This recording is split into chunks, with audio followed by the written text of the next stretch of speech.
ప్రపంచాన్ని వణికించిన కోవిడ్-19 మహమ్మారి తర్వాత 5 ఏళ్లకు చైనాను మరో డేంజరస్ వైరస్ బెంబేలెత్తిస్తోంది.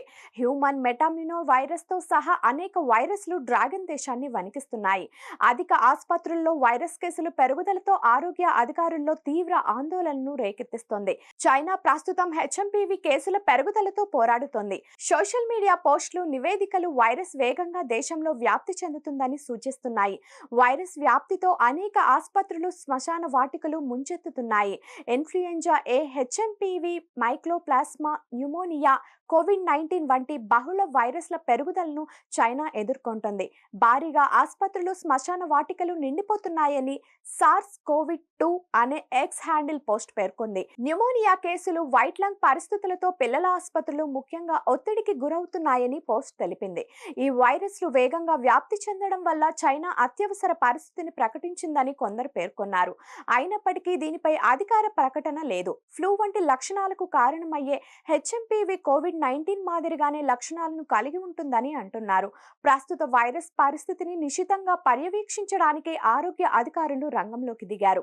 న్యూమోనియా కేసులను పర్యవేక్షించడానికి చైనా వ్యాధి నియంత్రణ అథారిటీ కొత్త వ్యవస్థను ప్రయోగాత్మకంగా రూపొందిస్తున్నట్లు రాయిటర్స్ నివేదిక పేర్కొంది.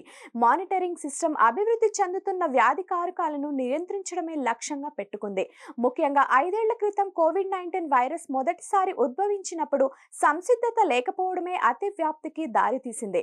National disease control and prevention administration ప్రత్యేకించి డిసెంబర్ 16 నుంచి డిసెంబర్ 22 మధ్య అంటువ్యాధుల పెరుగుదల ధోరణిని సూచించింది.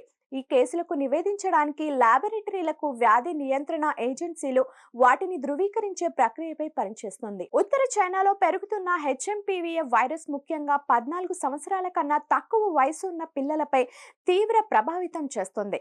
షాంఘై ఆసుపత్రికి చెందిన ఒక శ్వాసకోశ నిపుణుడు నేషనల్ బిజినెస్ డైలీకి ఇచ్చిన ఇంటర్వ్యూలో యాంటీవైరల్ ఔషధాల విచక్షణారహిత వినియోగాన్ని నివారించాలని ప్రజలకు సూచించారు. హెచ్ఎంపీవీతో పోరాడండి, ఎందుకంటే వైరస్ కు వ్యాక్సిన్ లేదు. ఆ వైరస్ లక్షణాలు సాధారణ జలుబును పోలి ఉంటాయని తెలిపారు.